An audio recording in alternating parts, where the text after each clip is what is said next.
बोलो जयकारा बोल मेरे श्री गुरु महाराज की जय। श्री सतगुरुदेव भगवान की जय। गुरुमुखो, जीव महापुरुषों सद्गुरुओं की शरण में आता है तो वे उसे सच्ची बात जतलाते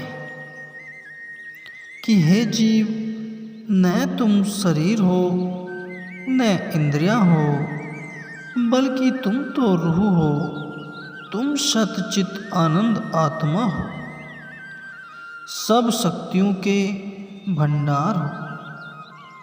यह सब माया तुम्हारी अपनी ही छाया है। छाया की भला सत्ता क्या और उसकी महत्ता भी क्या। तेरे विश्वास और ख्वाहिशों की बुनियाद ही सिरे से गलत है। तू असल में कुछ और है और अपने आप को कुछ और ही मान बैठा है। जिसको सद्गुरु उपदेश द्वारा इस असलियत के भेद की समझ न आ जाती है, वह फिर अपने आप को शरीर मानकर धोखा नहीं खाता। शास्त्रों और महापुरुषों की वाणियों में यह फैसला दिया गया है कि जिस प्रकार अज्ञानी जीव अपने आप को शरीर मानकर और शरीर को ही सब कुछ मानकर दिन रात उसी के सेवन पूजन में लगा रहता है, बिल्कुल उसी प्रकार ही ज्ञानवान गुरुमुख अपने आत्म कल्याण के कार्य अर्थात सद्गुरु इष्ट देव भगवान को ही सब कुछ मानकर दिन रात उनके सेवन पूजन में लीन रहता है। गुरुमुखो, इससे फिर क्या होता है कि उसकी सुरती शरीर से हटकर धीरे धीरे अपने इष्ट देव के चरणों में लग जाती है तथा वह अपने इष्ट देव को साक्षात चित्त सत आनंद स्वरूप मानकर उनके वचनों पर अमल करके शब्द की कमाई करके धीरे धीरे वही रूप बन जाता है। अगर इस असलियत की समझ न आई तो फिर पल्ले क्या पड़ा। सोचो तो सही कि दुनियादारों के पल्ले क्या है। माया और काया जो कि नरकों का मिशला और 84 लाख योनियों की बुनियाद है। इसी माया और काया के मिश्रण को इकट्ठा करके जीव सब कुछ प्राप्त हुआ मान बैठा है और उसी पर ही इतना अहंकार करता है। किंतु इसकी तुलना में एक विचारवान और गुरुमुख पुरुष की जायदाद क्या है। इष्ट देव का तस्वर, उनका ध्यान और उनका शब्द, बस यही गुरुमुख की जायदाद है। जब ऐसा विश्वास हो तो फिर जीव का काम इसी जन्म में ही बन जाता है।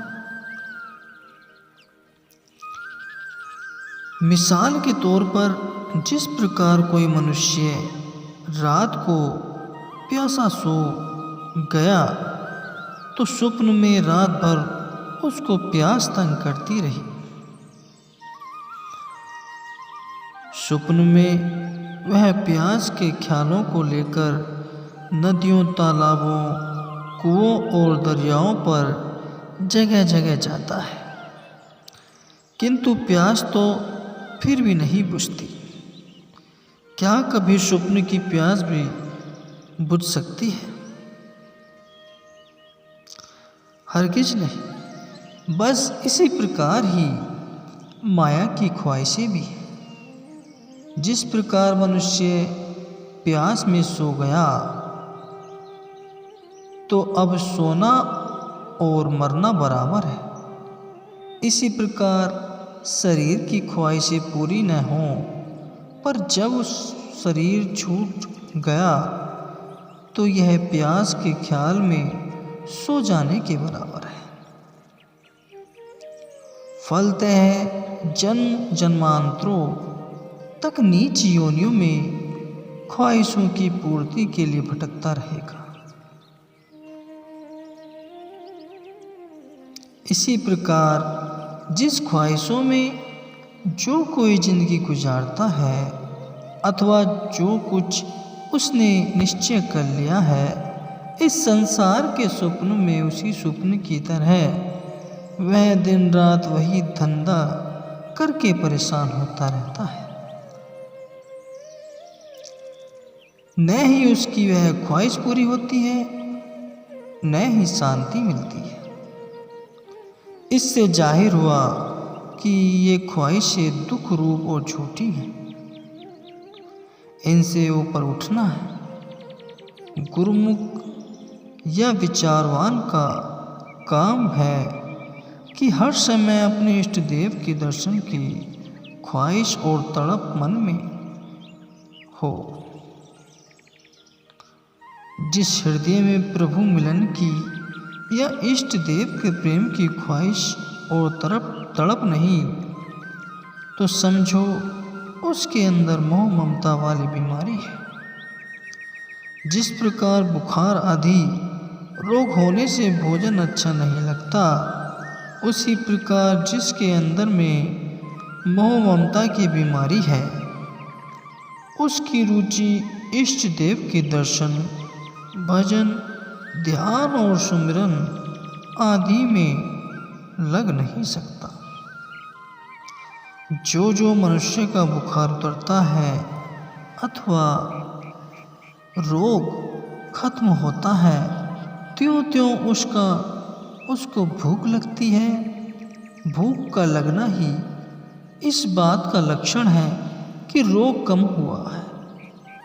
इसी प्रकार जब मोह ममता का बुखार उतरने लगता है, तभी इष्ट देव की दर्शन भूख लगती है और लक्षण यही मोह का बुखार उतारने का दिखाई देता है।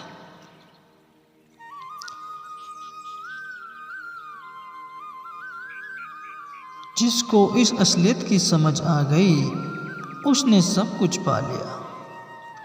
यही मानव जीवन का उद्देश्य है।